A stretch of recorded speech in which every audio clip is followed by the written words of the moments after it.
Très heureuse de vous retrouver dans ce voyage au cœur des arts et des idées. Nous parlerons littérature cet après-midi avec un parcours après la mort, une conception herméneutique du peuple Wati avec le père Abraham Zimagli qui est déjà bien installé ici en studio. Moi, je suis Juanita Blavotri. Avant de commencer cet entretien, permettez que je vous installe confortablement avec ce compositeur, guitariste et chanteur. Voilà, Théo a déjà balancé la chanson L'espoir me rassure de Boumba Massar. Qui vivra, verra, et l'espoir nous rassure tous, comme le disait tantôt Boumba Massar dans sa chanson de Bienvenue. Je suis Juanita Blavotri. Nous vous accueillons dans la Culture en Plus cet après-midi pour parler d'un ouvrage qui va sortir le 24 août prochain, le parcours après la mort, une conception herméneutique du peuple Wati, écrit par le révérend père Abraham Ablambi Zimagli. Bonjour, bonsoir mon père. Bonjour madame. Comment ça va? Ça va très bien. C'est un plaisir de vous avoir ici avec nous. Ah, le plaisir partagé. Alors, qui est le révérend père Abraham Ablambi Zimagli? C'est pas tous les jours qu'on a un prêtre avec nous ici dans la Culture en Plus. Alors, on va essayer de vous connaître un tout petit peu. Bon, bref, je suis ordonné le 21 décembre 2021. 18 décembre 2021 plutôt à la paroisse Notre-Dame de Lourdes de Badidomi. Actuellement, j'exerce ma mission à la paroisse Sainte Famille d'Agbelevé. D'accord. Avec le révérend père Marc Pinkou, notre curé, et le révérend père Eric Barabadji. Je suis le deuxième vicaire. D'accord. Voilà, nous connaissons désormais qui est avec nous en studio. Vous êtes également auteur littéraire. Alors, combien de livres à votre actif aujourd'hui? Le deuxième. Le deuxième, qui est le parcours après la mort. Qu'est-ce qui vous a inspiré l'écriture de ce roman?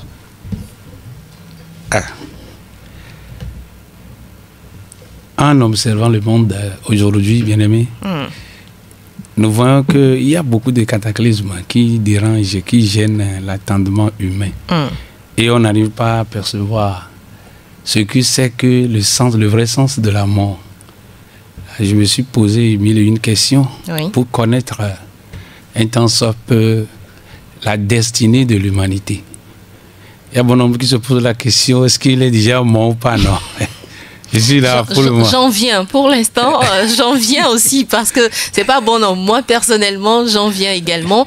Alors, quand on parle du parcours après la mort, c'est vrai que ça fait réfléchir beaucoup et on se demande d'où venons-nous, comment est-ce que nous sommes arrivés dans le ventre d'abord de notre maman pour arriver sur Terre, et après le passage sur Terre, où irons-nous? Vous, qu'est-ce qui vous a motivé en fait à choisir ce thème pour un ouvrage? Est-ce que c'est un être qui vous a quitté? Est-ce que ce sont vos propres réflexions? Qu'est-ce qui vous a amené vers un tel ouvrage? En principe, je dors très rarement je dors. Les nuits, je pense sur l'Église catholique. Nous avons des patrimoines, par exemple, les saints, on venait les saints, et nous portons des noms des saints. Et après, on les canonise. Je me pose mille questions. Qu'est-ce qui a amené l'Église dès l'origine à penser à des saints? Nous avons des saints François d'Assise, il y a les saints Yves, ils sont nombreux. Ce qui veut dire qu'ils ont mené une vie digne de ce nom pour aller, avant d'aller au ciel. Maintenant, où se trouve le ciel? Exactement. Est-ce que le ciel existe? Voilà. Vous y croyez au ciel? Oui, le ciel existe. Les cieux existent. Il y a cette thématique qui pose beaucoup de problèmes. Il y a les cieux, il y a les enfers, il y a l'enfer, il y a le ciel. Ah, il y a donc une différence entre le ciel et les cieux. Oui. L'enfer et les enfers. Le Dieu et les dieux. Si. Il y a une différence. Grande différence. Vous allez nous clarifier tout ça, je suppose, dans cette émission. Si Dieu le veut. Il le voudra bien. Alors, quand vous parlez des cieux, à quoi faites-vous référence? Quand on parle des cieux, c'est la finalité de tout être humain. Cette vie, quand on parle d'abord, prenons la mort. La mort en soi n'est pas une fin. Selon nous, qui sommes des chrétiens, la mort n'est pas une fin en soi. C'est la fin d'une vie terrestre. Après, on passe à une vie de l'au-delà. De l'au-delà. D'où le thème, le titre. Le titre, c'est une inspiration. Hein. Donc, ça veut dire que le parcours après la mort, c'est une vie dans l'au-delà. De l'au-delà. Si vous permettez, chers auditeurs, je vais vous lire quelques pages, on va dire. Non, si je dis quelques pages, là, c'est trop. Je vais juste lire quelques lignes de ce roman intitulé « Le parcours après la mort » du révérend père Abraham Zimagli. Le purgatoire, en effet, est un processus qui achève la transformation intérieure de l'homme pour qu'il devienne capable de s'unir à Dieu dans la vision. Son fondement théologique est la grâce christique et ecclésiale. Il y a avant de finir purification pour se préparer à voir Dieu dans la communion des saints. Nous avons là l'essentiel de l'enseignement de l'Église et de ce que peut proposer une saine théologie, et nous avons une doctrine d'espérance. L'existence du purgatoire fait partie désormais de la foi catholique, solennellement et sans hésitation. Pour cela, nous aimerions proposer par ce présent devoir que soit réorganisée autrement la prière pour les âmes du purgatoire dans les diocèses du Togo et ses environs. J'ai ce que vous appelez les implications pastorales. J'ai envie de dire qu'il faut avoir au-delà de la compréhension littéraire pour comprendre ce livre. Oui. N'est-ce pas? C'est ça. Comment est-ce qu'on fait pour avoir cette compréhension de la chose? Parce que là, j'ai lu, on va dire, 3 phrases, mais d'entrée, je vous assure que je l'ai compris littérairement, mais il faut le comprendre au-delà, je suppose. Oui, c'est le deuxième chapitre de ce livre. C'est à travers l'inspiration de ce peuple Wati-là. Et je suis arrivé à tracer un temps s'appelle le parcours après la mort. Dans notre credo, nous professons le Christ. Oui. Il est descendu aux enfers et est ressuscité au 3e jour. Il est d'abord la prémisse de ceux qui se sont endormis. Oui. Il est le premier. Et c'est là où il est allé pour délivrer les âmes. Là. La Bible déclare, après la résurrection, après sa mort, il y a des âmes saintes qui sont ressuscitées. Voilà. Oui. Alors, il y a un endroit, un lieu. Quand nous prenons à la page, nous sommes à la page 40. 48. Oh, oui, je crois. C'est la page 48, la dernière étape de purification pour accéder au paradis. Vous voyez ça? Oui. Il y a un schéma. Le schéma récapitulatif de la réalité du purgatoire chez les Wati. Vous voulez bien nous expliquer le schéma? Oui, il n'y a pas de problème. D'abord, il y a un champ élevé qui exprime bel et bien ce que nous appelons les cas énigmatiques de l'amour. Comment est-ce qu'on chante cela? Ku nyevide na gbeto ameo nugbagbeo et si nous les kekezan les dodons miele tete de aferun. Il y a d'autres chants ça autrement, mais la vraie version c'est ça. Et l'amour c'est un gain pour tout être humain. Chaque jour que Dieu nous accorde, nous nous approchons petit à petit de la mort. De la mort ou de la vie dans l'au-delà. De l'au-delà. Alors ici, nous avons Yom. Il y a cette thématique Yom, c'est en éveil. Ça veut dire dans la tombe. Oui, il y a ça dans la tombe, comme le dit là-bas, dans la tombe. Oui. Mais qui veut dire remplis le trou.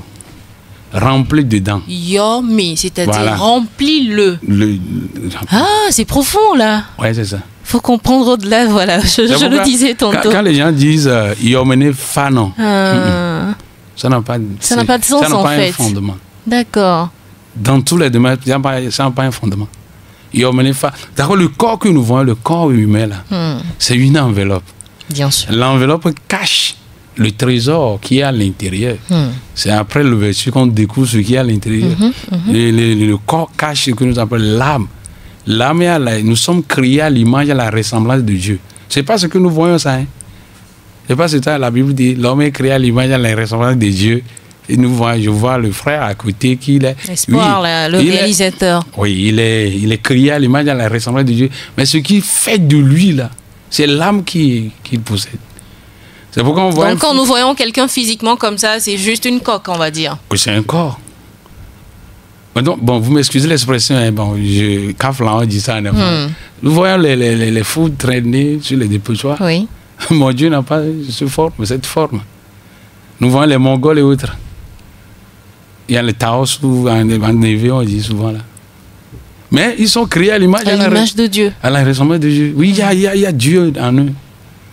C'est ce qui fait dire ça, quoi. Donc, véritablement, c'est la séparation du corps et de l'âme. Quand l'âme n'a pas encore quitté le corps, aucun médecin ne saurait dire quand est-ce que celle-là va partir. Il y a le Saint-Augustin, ou bien, oui, c'est lui qui disait le cœur bat 15 minutes après la mort. Le cœur reste toujours. Je crois que c'est Saint-Augustin. Il y a ça. Mais qui veut dire rempli. C'est que ici, c'est vraiment, c'est hautement spirituel. Spirituel. Ça veut dire que en créant, quand nous prenons le livre de la Genèse, Dieu, avant de créer l'homme, de façonner l'homme, il a fait quoi? La Bible déclare qu'il a pris l'argile. Oui. Bon, nous allons expliquer ça terre à terre, pour ne pas troubler la... Pour permettre au commun du mortel de comprendre. Oui. Prenons un exemple. Oui. Quand on creuse une fosse chez nous, qu'est-ce qui se passe là-bas? Nul ne le sait. Bon, je vais prendre l'exemple de nos goudrons, de la voie. Quand le courant, le CET, là, fait passer le courant, là, on trace. Oui, oui. Vous voyez qu'il y a sur le trou là qui est là. Vous ne remarquez pas? Même si on fait pas le pavé et tout, il y a toujours cet espace-là qui est là. L'espace là, c'est toujours il est là.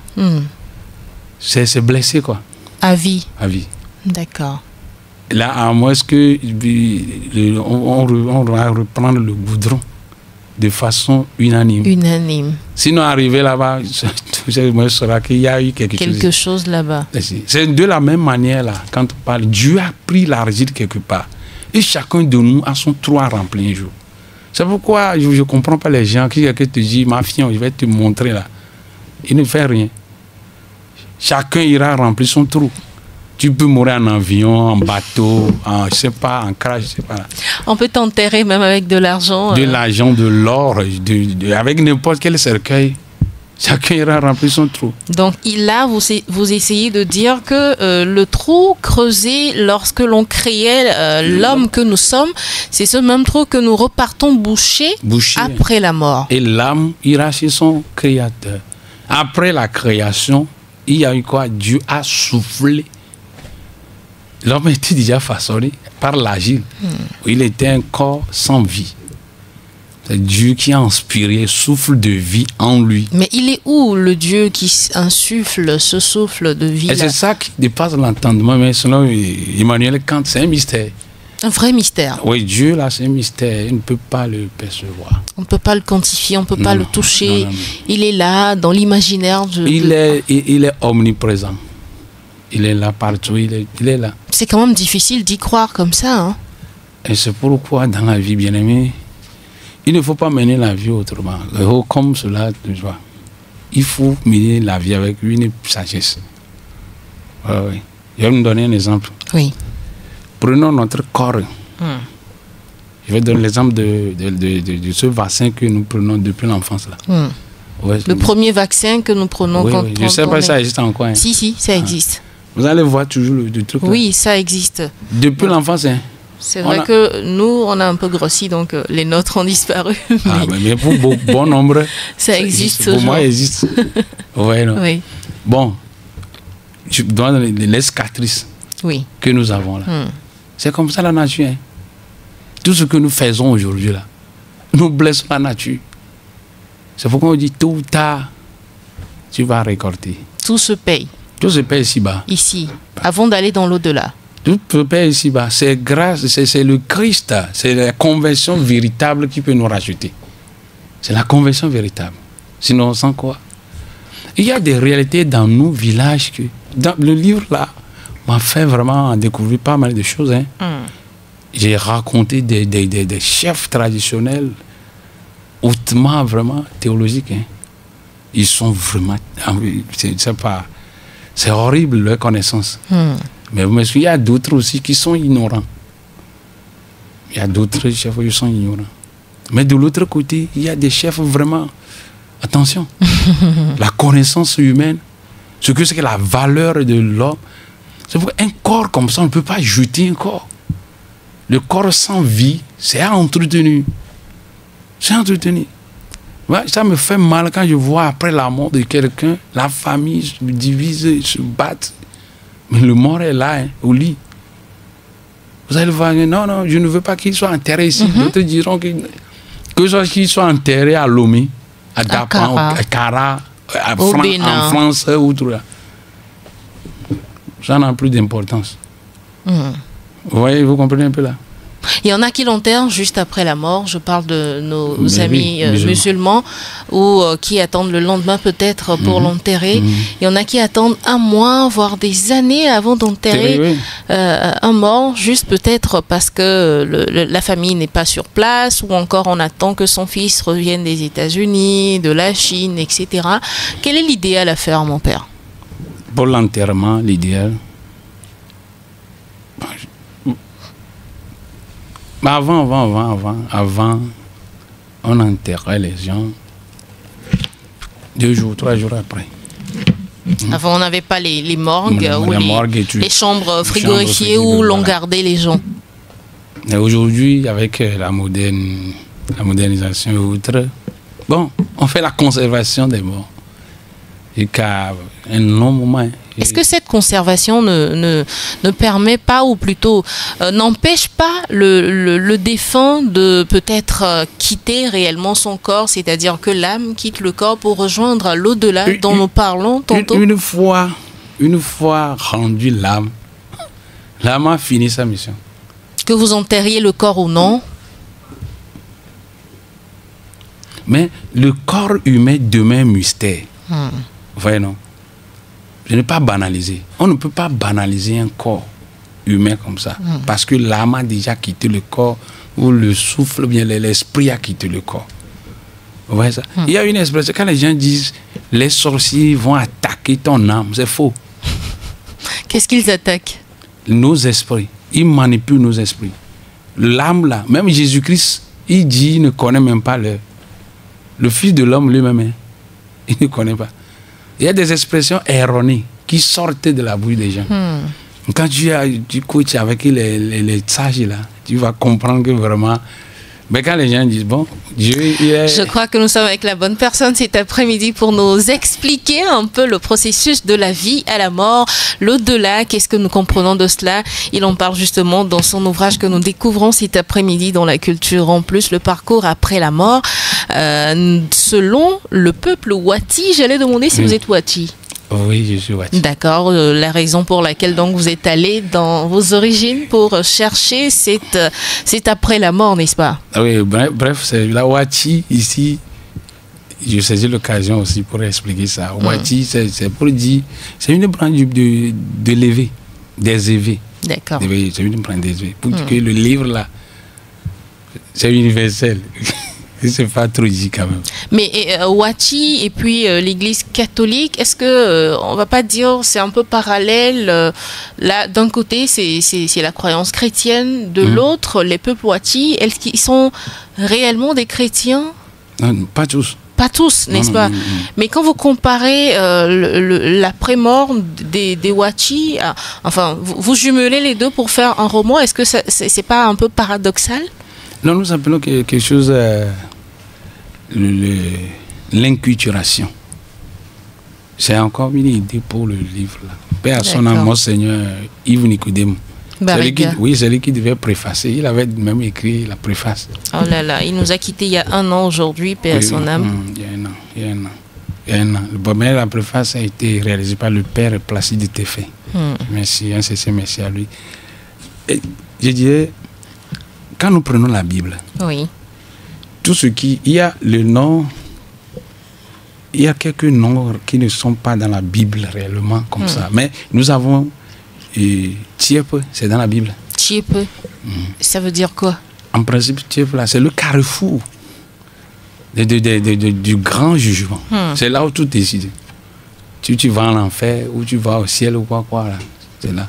Et on dit le Christ a été là-bas. Mais mon père, quand on nous dit que tout se paye ici-bas et que nous devons encore après aller soit au paradis, soit en enfer, en passant par ce carrefour Tiepe, finalement, qu'est-ce que nous payons ici bas avant de rejoindre l'au-delà? De l'au-delà. Où tout n'est pas réellement payé ici-bas. Non. Comme on le dit. On ne paye pas tout ici-bas avant de partir. Quand nous prenons Cantique du Poumon 302, il dit aucune souillure ni entre là. Ouais, non. C'est pourquoi l'Église, l'Église catholique est profonde. C'est pourquoi il dit il y a le purgatoire. Et les gens demandent des messes. Pour demander pardon à Dieu pour les péchés de ces âmes-là. Quand nous prenons les prières eucharistiques sur les défunts, il y a une partie qui dit ceci. S'il y a encore une faute que la prière des vivants, quand nous prenons Saint Paul même a exhorté les gens qu'aller et prier. Parce que les morts n'ont plus de pouvoir. Nous qui sommes là aujourd'hui, là, nous devons prier pour eux et pour qu'ils accèdent au paradis afin qu'ils intercèdent pour nous qui sommes les vivants. Ils vont devenir après ces saints-là qui veillent sur nous. Je crois que je vais chercher ça. Il y a d'autres qui disent où se trouve cette affaire de demande de messe, quoi. Je sais que vous allez demander, je vais vous donner en même temps. Quand nous prenons le livre, les Maccabées, le livre des Maccabées, je crois que c'est 2 chapitre, je vais chercher voir.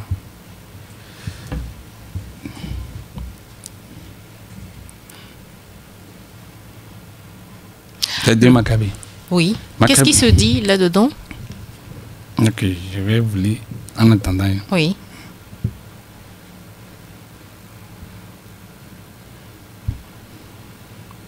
Vous avez retrouvé? Oui. Allez-y. Verset du Judas,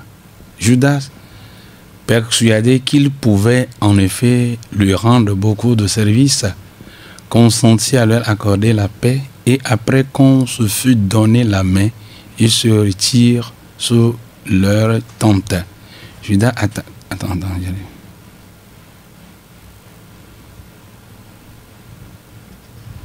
Viens là.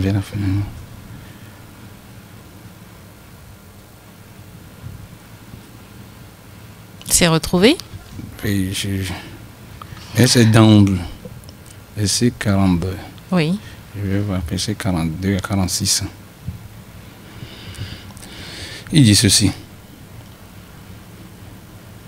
Puis ils se mirent en prière, demandant que le péché commis fût entièrement pardonné. Et le valeureux Judas exhorta plutôt le peuple à se faire quoi?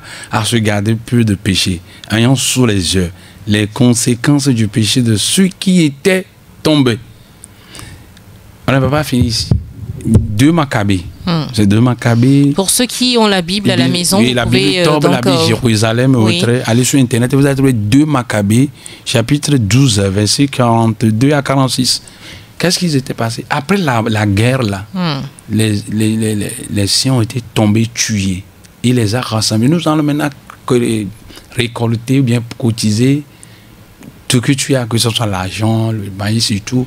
Ils vont emmener dans la maison des prêtres, les Lévites, pour qu'ils fassent des sacrifices en leur mémoire. Parce qu'il y a encore des tâches, des péchés que leur soit pardonné, qu'ils accèdent au paradis. Au paradis. Donc ça ne date pas d'aujourd'hui de commander des messes en l'honneur des défunts. Non. D'accord. Ça ne date pas d'aujourd'hui. Alors si nous revenons à ce schéma récapitulatif de la réalité du purgatoire chez les Wati, nous avons quitté la tombe pour, c'est-à-dire Yomi, pour Cotonou, c'est bien ça, j'ai bien prononcé. Cotonou, on dirait Cotonou, hein. Au bord de la rivière de la mort. Oui, au bord de la rivière de la mort. Cette thématique existe chez le peuple Wati. Cotonou. C'est qu'il y a le schéma aussi qui explique. Oui. Nous avons des schémas. C'est ici. Il y a d'abord Yomi. Alors, oui, d'accord. Pour ceux qui ne peuvent pas nous voir, comment est-ce qu'on peut leur expliquer ça? Pour ceux qui écoutent la radio en ce moment, comment est-ce qu'on peut leur expliquer? C'est vrai que ils seront invités. Ils seront invités donc le 24 août pour venir découvrir le bouquin. Oui, écoute, on nous dit, c'est une rivière de l'amour. Après l'amour, vous voyez là, sur la page là, oui. La page, le schéma veut dire que ce sont des gens qui sont perdus. Ce sont des gens qui sont perdus. C'est comme à la naissance. À la naissance, quand le bébé naît, il pleure. Parce qu'il est dans un endroit étrange. C'est la même chose. Quand vous décédez. C'est le delà. Toi seul, tu sais ce que. Quand nous prenons Midi Lacoste, paix à son âme. Oui. Il dit Anu agbenui, alebe akogbe moi sogbo va dire. Vous comprenez là? Midi Lacoste a chanté comme ça. Oui. Oui. Et en ce moment-là, quand toi tu viens, tu vas pleurer, les gens seront comment? Ils seront contents. Quand toi tu vas quitter, c'est le contraire qui va se passer. Waouh. Ils vont pleurer et de l'autre côté, ça, tu es content. Tu dois être content. Il y a quelqu'un qui nous appelle à la porte de nos Je vais demander à la réalisation technique, Théouage, avant de nous trouver cette chanson de Midi Lacoste, qu'on va certainement écouter d'ici la fin de l'émission, Midi Lacoste, qui chante la mort, hein, je pense. Je ne connais pas trop le titre, mais qui chante, je pense, sur la mort. On va pouvoir l'écouter d'ici la fin de l'émission. Quand on part dans l'au-delà, celui qui est parti est donc content. Laissons. Normalement, c'est ça devait être. Maintenant, lui, il est parti content, mais derrière, quand même, il laisse un vide profond. Et ceux qu'il a laissés, sont dans le désarroi, dans les pleurs. Pas plus tard que la semaine dernière, j'ai assisté à des funérailles où la fille de la défunte était franchement inconsolable. Parce qu'ayant discuté avec sa maman la veille de sa mort, elle n'a vu aucun signe qui devait lui faire comprendre que celle-ci allait partir. Et donc, elle était dans le désarroi, elle pleure, elle ne savait pas à quel sein se vouer. Ça fait vraiment mal d'avoir des décès. Et là, vous nous dites que celui qui est parti, lui, il est en joie lorsqu'il part. Mais... Si. C'est ce qui devait être. En quittant ce monde pour l'au-delà, on doit être content parce que nous allons au paradis. La vie éternelle, la joie sans fin. Il faut mener une vie digne de ce nom. C'est pourquoi on dit, quand on dit tout se perd ici-bas, là. Oui. En d'autres termes, c'est la vie vécue.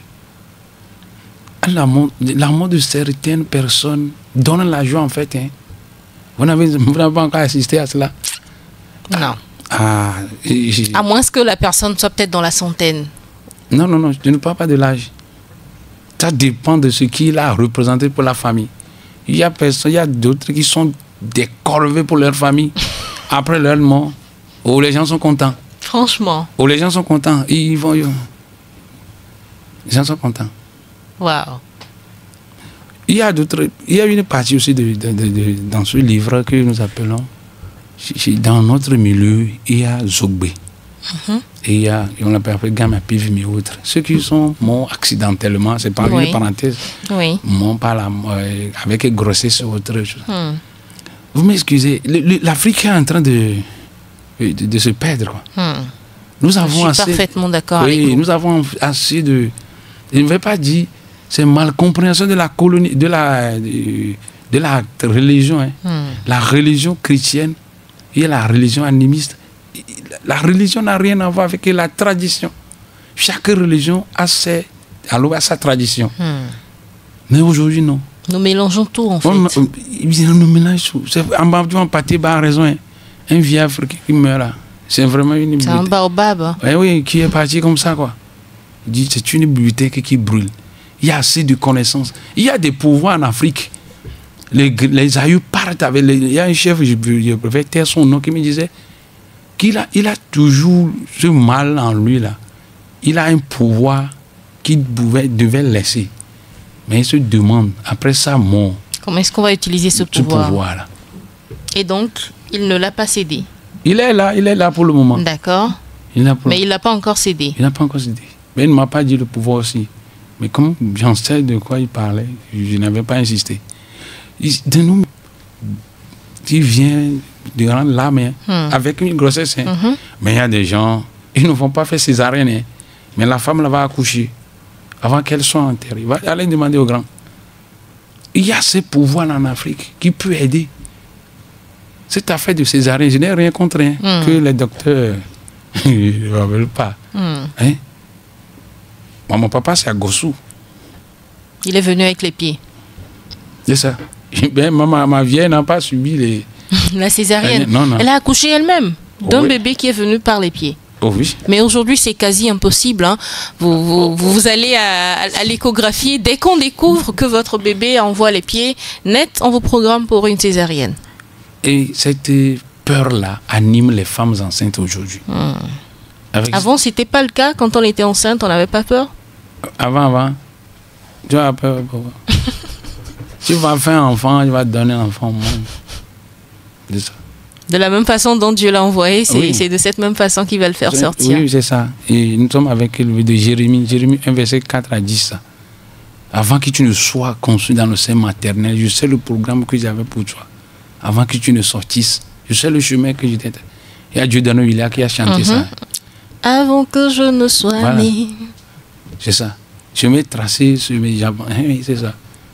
Donc ça voudra dire, mon père, que ici sur Terre, nous n'avons pas à nous préoccuper de que sera demain, est-ce que je vais réussir, qu'est-ce que je vais devenir. Nous n'avons pas à nous préoccuper de cela, si j'ai bien compris vos réflexions jusqu'ici. Oui, madame, oui, c'est ça. Vous savez quoi? Tout concourt bien de ceux qui aiment Dieu. Nous devons travailler et nous devons avoir foi en nous-mêmes. Le secret, c'est ça. Omabi, croire en toi et agir. C'est lui qui a chanté. Vous connaissez très bien les artistes togolais, mon père. Omabi a chanté ça. Oui. Croire en toi. Lui, la même personne a chanté aussi. Hein. Nous sommes nos audits, les binam. Vous connaissez ça? Mais quand on va dire Benoît Bling Babio. C'est ça. Est-ce que nous aurons cet itinéraire un jour là? Avec tout ce qui se passe aujourd'hui, bien aimé, l'Afrique, les lambda, le Togolais lambda perd à petit feu sa racine. Je suis d'accord avec vous. Sa racine. Il y a beaucoup de personnes, je ne vais pas donner d'autres milieux ethniques. Bon, je ne sais pas. Hein. Je vais donner un exemple encore. Oui, allez-y. Pardon. Hein. Là, par exemple, la sortie des enfants. Oui. Comment est-ce que ça se passe chez vous? Chez moi, après 7 jours, on fait sortir le bébé tout nu.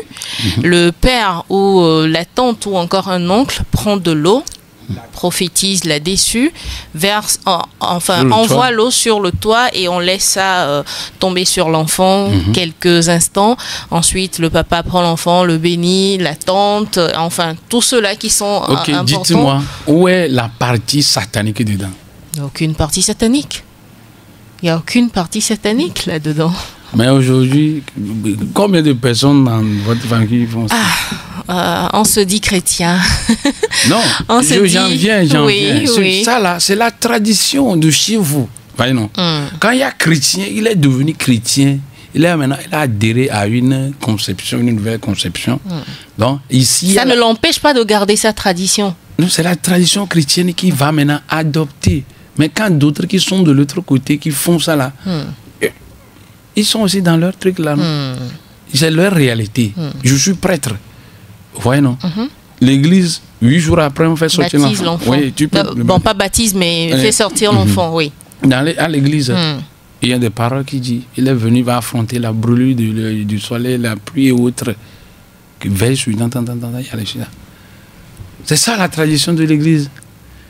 Mais de l'autre côté, il y a d'autres, quand après la naissance, ils doivent déposer le bébé sur la peau de bête. Hein. Oui, je parle de la peau de bête. Oui. Mais quand tu veux passer ça, il y aura des conséquences. Il y en a qui attendent, je pense, 1 mois aussi, lorsque la lune va sortir, pour sortir l'enfant. Oui. C'est selon la tradition que vous avez. Chacun. Nous devons prendre le temps de connaître la réalité de nos milieux, la richesse, la profondeur, avant de partir ou avant de les critiquer. Un jour, il y a un pasteur qui avait prêché contre Djouleba.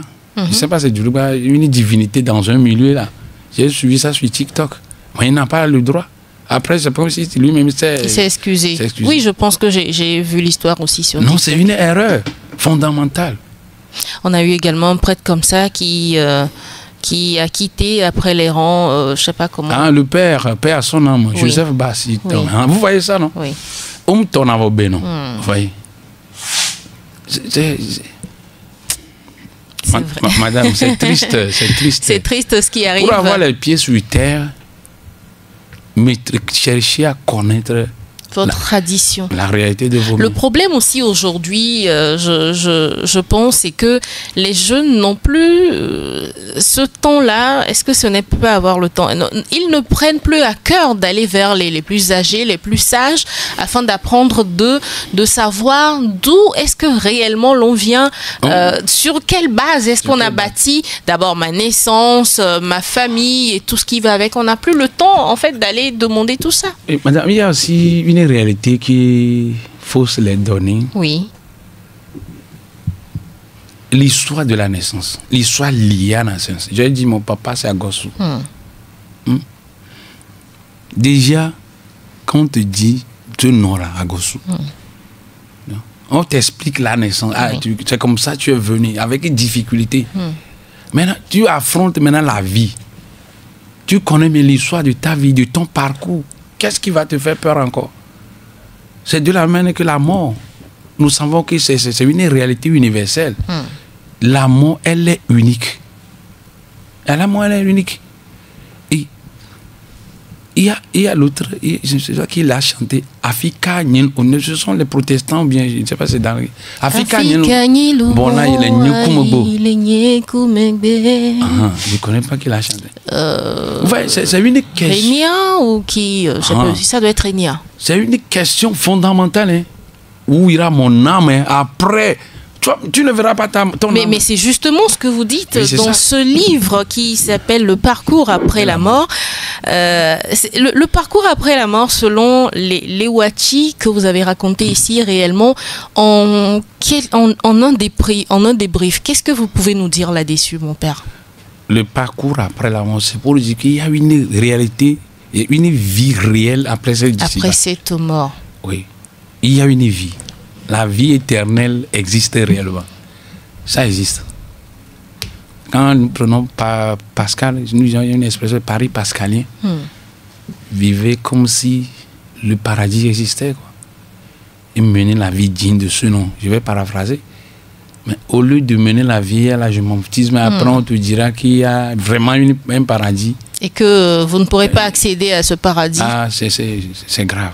Mais quand vous menez la vie comme cela, après on vous dit qu'il n'y a pas paradis, vous n'avez rien après. Mais aujourd'hui, j'ai vu une vidéo la dernière fois. Madame, vous observez bien le pays. Malgré la difficulté que nous traversons, au-delà de ça, vous allez voir, quand j'écoute la gynécologie, 21 à 25 ans. 29 ans, 18 ans. Même quand on dit 60, 65 ans, c'est trop peu.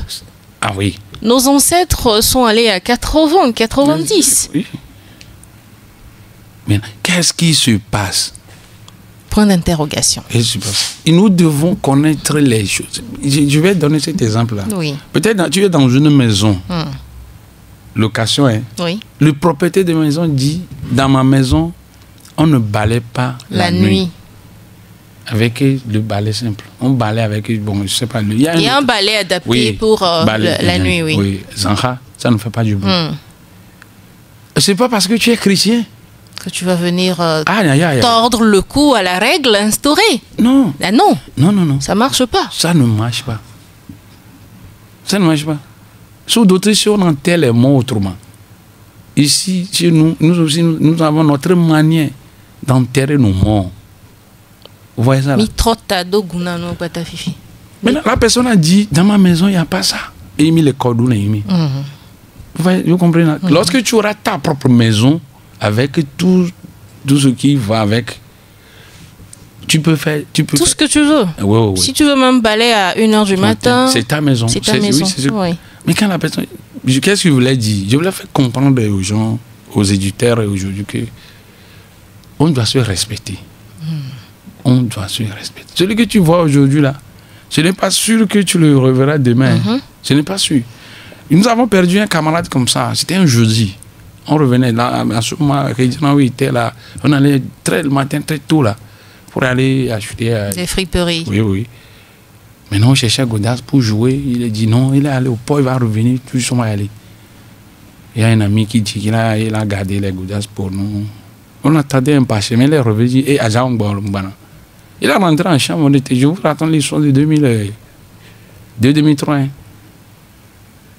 Mais il est un peu avancé sur nous en âge. C'est un grand frère, c'est lui qui devait me conduire sur le Ibo là.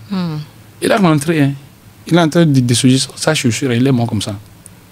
Dans la chambre? Dans la chambre, là, il est mort. On l'attendait, on l'espérait. Au grand frère, tout va midi là, pourquoi tu traînes comme ça? Oh? Non, ici, pour les Hougouna. Il est parti depuis. Il a fait un malaise? Je ne sais pas. La position comme ça, en train de dessouiller. Oui. Et il est décédé? Il est mort comme ça. Et on n'a rien comme. C'est un frère qui dit, depuis là, qu'est-ce qu'il fait? Il traîne tout là. On va le faire signe. On a touché la chambre, la porte, c'est entrouvert quoi. Il est à côté de son canapé, comme ça, canapé, puis il est parti. Il dit, madame, ce que nous allons comprendre à travers ce livre, il n'y a pas un moment pour l'amour. Il n'y a pas un temps, un endroit pour l'amour. L'amour peut nous surprendre à tout moment. À tout moment. Je pense que c'est Corneille qui l'a mieux chanté. Alors on vit chaque jour comme le dernier. Oui. Parce qu'on ne sait pas de quoi sera fait demain. On ne sait pas. Même demain, c'est loin. On ne sait pas de quoi sera fait les quelques heures qui nous arrivent. On ne peut même pas imaginer ce que Dieu peut faire dans une seule seconde. On ne peut pas, pas la main de Dieu. Alors, si vous nous rejoignez, chers auditeurs, vous êtes au bon endroit, au bon moment. Dans la culture en plus, nous parlons de cet ouvrage, un magnifique ouvrage du révérend Père Abraham Zimagli, Le parcours après la mort, qui va sortir le 24 août prochain. Le livre sera dédicacé sur la paroisse Saint-Esprit de Tochi. Donc, ceux-là qui sont des célébrants à Tochi, vous avez la chance donc de connaître ce livre avec son écrivain. Il sera là en personne pour vous le dédicacer. Alors, c'est votre deuxième ouvrage, je précise. Oui. En première œuvre, vous avez Agbe Ple et Menyao. J'ai bien prononcé. Agbe Ple et Menyao. Voilà, un ouvrage aussi qui est écrit en évé. Malheureusement, on ne va pas pouvoir le parcourir. On va se donner un autre rendez-vous pour parcourir ce roman, si vous voulez bien, mon père. Vous allez m'aider. Super. Voilà, on va lire en évé. C'est l'évé ou c'est le wachi? C'est l'évé pur. C'est l'évé pur. On va lire en évé, comprendre un peu la vie avec le révérend Père Abraham Zimagli qui nous a fait honneur cet après-midi de sa présence dans la culture en plus. Alors, mon père, c'est vrai qu'on n'a pas eu beaucoup de temps. Les 50 minutes sont passées comme quelques secondes. Alors, qu'est-ce que vous allez nous dire en guise de conclusion pour aujourd'hui? Bon, en conclusion, si j'ai quelque chose à me dire, c'est de nous dire, mais non une vie digne de ce nom. Il est vrai, la perfection n'est pas de ce monde. Mais on doit... On peut tendre vers la perfection. On peut oser la perfection. Évidemment. On doit faire l'effort. On doit faire l'effort. Merci beaucoup, mon père. Vous faites passage dans cette émission sur Sport FM à la veille de la célébration de l'Assomption. Est-ce que vous voulez dire un mot sur cette célébration de l'Assomption? L'Assomption, c'est la domination de la très sainte Vierge Marie et l'élévation au ciel. C'est le Dieu le Père. C'est Dieu le Père. Voilà encore un autre parcours après la mort qu'on aurait bien voulu approfondir encore, mais malheureusement, on a le temps après cette émission de revenir encore en parler. Et merci à Espoir Simfeile qui a assuré la réalisation de la vidéo. Théo Javon était sur la console technique. Moi, c'est Joanita Blavoutry. Je vous donne rendez-vous jeudi prochain à la même heure pour une autre découverte culturelle. D'ici là, vivez bien. Vivez avec passion, mais en n'enfreignant pas toutes les règles. Portez-vous bien. Ciao.